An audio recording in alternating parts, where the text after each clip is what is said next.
It's the fungi guy, the fungi guy. He finds the fungi, we find out why he's the fungi guy, the fungi guy. To find out about fungi, then you could do worse than give this guy a try.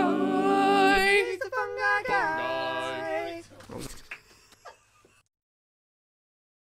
Grapefruit and frangipane. Oh hi, welcome fun guys and fun girls. I found something. No, I didn't. That's straight away I've started with a lie. Try not to do that in my life. Son number 2 found these oyster mushrooms yesterday in this beautiful little country park. Now, quick tale before we get stuck in. I came yesterday to film these, but it was that busy because the path's just there. It was doing my nut writing. I can't cope with trying to film with people staring, pointing, because I get enough of that in the street as it is. For looking the way that I do, not for my popularity. These oyster mushrooms yesterday in this beautiful country. So here I am on day 2 to try it again. I've come early in the morning. And I can't believe there's a fisherman right there. And I'm like, oh no, I can't deal with being a weirdo in the woods while he's trying to fish. He's wondering what I'm doing. It's getting boring now. He needs to get on with the mushrooms. Can you wind it up please now, Ali, and move on to the mushrooms? So I've been down to see that gentleman and discuss and explain what I'm up to. Everything's okay. We can start from now. Start then! Start! Oyster mushrooms. A common mushroom here in the UK. And all year round, which is a big one. Many fungi are seasonal, very specific soil conditions and fruiting conditions, but these guys can be found most of the year round, especially early winter. Ta-da! It's December, do you know what it is? It's New Year's Eve. Now what we've got is our first person walking past. Not a classic mushroom as in a cap, a stem, gills. It's the stem bit that's missing here. This has what they call a rudimentary stem, which means basic, like underdeveloped, which will come straight out of the substrate itself. In this case, dead or dying trees, often standing dead wood or log piles. Great places to find them. On deciduous. Oh, lovely V there. I'm being heckled by geese. A good friend just told me that apparently the geese, when they're honking like that in their V, in case you didn't know what a V looked like, when they're honking like that, they're literally just egging each other on, going, go on, you can do it, keep going. And then they take turns, don't they? Leave a comment if that's absolute nonsense, but that's what I believe. A friend told me and I believe him because I like him. Yeah, dead or dying wood, and usually deciduous trees, quite often beech. In this case, I've not got a clue. Hopeless at trees, hopeless, especially dead looking ones like this. I haven't got a clue what I'm looking at. Don't know why I'm looking again. There's no clues. It's knackered and I'm hopeless. He should know his dead trees if he's trying to teach us stuff. Oh, shush. You don't even know living ones, never mind dead. Of course I know my trees. You don't. Just name me 5 then. That's easy. We start with those 5 conifers in back garden. They're way too tall. They need 5 foot cutting off them. Shall we have a look at one and I'll talk you through the key features so that you might know if you find an oyster mushroom or not. There are a few variables. They often grow in tiers or shelves like this. I'm looking for a key feature. Oh, I thought the fisherman was on there. Do you know what I've just realised? This video could suddenly be... You could be totally distracted because the best bit of the video might be if he lands a beautiful fish. Or any fish. Or anything that he does in the background might be more fun than watching this. Fingers crossed. I think it would be more fun watching a man fishing than this. I spent half my life fishing. I could make it more fun. Well, why don't you then? I will. I'll start a fishing channel. I was looking for a key feature there. I was up and down because I'd like to have shown you that stem I'm talking about, that rudimentary stem, will often have a fluffy base or the fluffy mycelial network around it. But because it's very damp conditions at the moment, these are quite soggy. It won't be that way, so it's not all fluffy. So starting with the cap here, this is about a classic size. They can grow anywhere up to massive, like 20 centimetres, like small plates, like a small side plate at your table. The type you put your garlic bread on. But they do start to get a wavy margin as they get a little bit older. They start out really dark grey. I'll have a look if there's any younger versions. I couldn't spot any. But they start out as a young grey and then turn into a bit more of an orangey, beigey brown colour as they mature. So that's your cap there. A smooth surface that looks fibrillose, it looks fibrous, but that's under the surface. All right, and then we'll go underneath. Let's have a look at these gills. Oh, look at those. So here's what I mean about this stipe, the stem that's rudimentary. It doesn't really exist. It goes straight in the substrate there, like that. Sometimes you will find them with a short stipe, but it depends how much growing they've had to do to get out into the open. So here they go. These are decurrent gills, a classic example. If ever you wanted to know or remember what decurrent meant, it means runs right down the stem. So they run right from the edge there. Crowded gills, which means there's a lot of them. Beautiful things. I think they don't fork off, so they're not forking at the end either. Beautiful. The gills also are white, turning slightly creamy yellow as with age, and they leave a very light lilac spore print as well.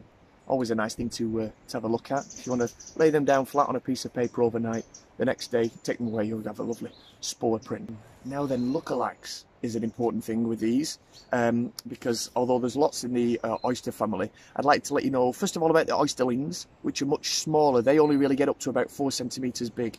So they're the oysterlings, crepidotus, that will live on little branches and twigs and logs, similar habitats, but they're much smaller. They never get up to this size. But the one I'd really like to make you aware of, because I don't really do edibility, and these are a fine edible, but I don't really go in that region. But if you do need to know about a potential deadly lookalike, which are the angel's wings, porrigens, which is an all-white version of these, a little bit smaller, and I think they're on conifer. I should know my facts. I should just be telling you what they're on. Relatively uncommon here in England, more common in Scotland. I've met them twice.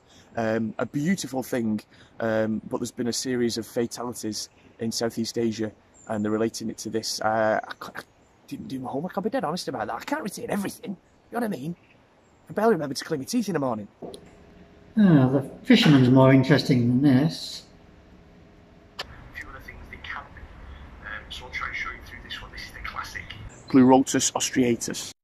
Whoa, whoa, whoa, hey, hold it there, hirsute face. I do the Latin, like this. The common oyster mushroom, Pleurotus austriatus. Now, Pleurotus in Latin translates as side air, referring to the way this fungus grows sideways out of its substrate. You get that? Now, the austriatus is in reference to its resemblance to oysters. Now, that could be the shell or the oyster itself. I'm not so sure which. Now, some folk even say it's because the flavour resembles that of the oyster. I'm not so sure about that either. Go figure. Now, I talked about substrate. The reason being is that these guys are a hardy mushroom, as in they can be cultivated. Now, of all the hundreds of thousands of mushrooms and fungi that exist, very few actually can be cultivated, but this is one of them. You probably know that. You've probably eaten them yourselves, because you can buy these at the supermarket. But the substrates, I have grown these on coffee grounds from a local coffee shop. And I've grown them even on toilet rolls. The main thing I'd like to share with you though, like star fact, if I had some graphics, I'd go, star fact of the day, or highlight of the video. No, that'll be that guy catching a fish, won't it?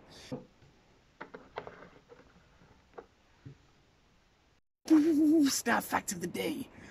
Oyster mushrooms need nitrogen, but the wood is very nitrogen poor. It's mainly cellulose and lignin. So how does it get its nitrogen? This is the incredible bit. This is where it's got this brilliant magic trick up its rudimentary sleeve. It is a carnivorous mushroom. It's a meat eater, and it gets its nitrogen from passing nematode worms that live within the wood. How does it catch those worms? Well, it secretes a toxin that stuns the passing worm as it goes by, stuns it, and then it's go in there and apparently enter through the mouth and suck out its guts. Bon appetit. It's all over now, baby blue. Now, when they're first starting out, they call it pinning. These are just starting to get a little bit bigger, and they start out real, can be very dark grey with almost blue hints, and as they mature they change into more of a browny kind of tan colour. There's another one of a different shade, look. Very variable. Hey, I need to tell you something. We should call this like the adrenaline episode. What you need to know is there is a massive drop right behind me. 2 feet that way. I've had to have that in my mind all this time as well. If I looked distracted or didn't feel like I was delivering a very good video today, that's my main reason why. Not because I'm actually not very good at describing mushrooms. It's because there's a massive, about 15 feet drop behind me. and I've been quite scared at that thought of going over because I probably would be very seriously injured if I did fall down it. It's not very believable. Have we got any other angles to show it? Yeah, I set one up on the fisherman. He actually was more interesting. Let me see if I can pan to find him in shot. I want him found. Every warehouse, farmhouse, hen house, outhouse and doghouse. I want him found.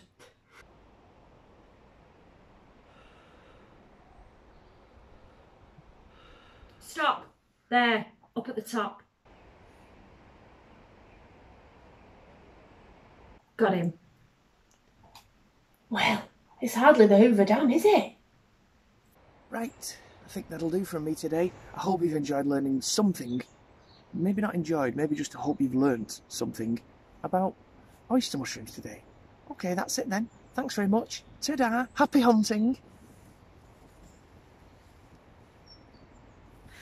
Don't quite make it out of shot, do I? Do you know what? Let's just watch the fisherman together.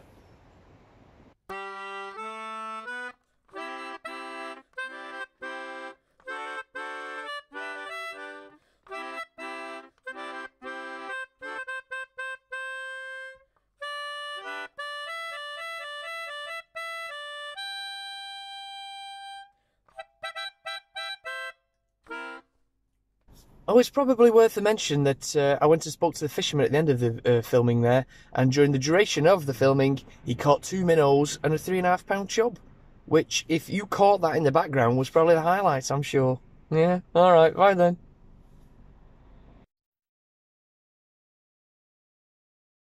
Learning to fish with the fishing man. Learning to fish well the best that you can with the fishing man. Ooh. I'm the fishing man. You want to go fishing with me? Then come with me and we'll get stuck into the marble.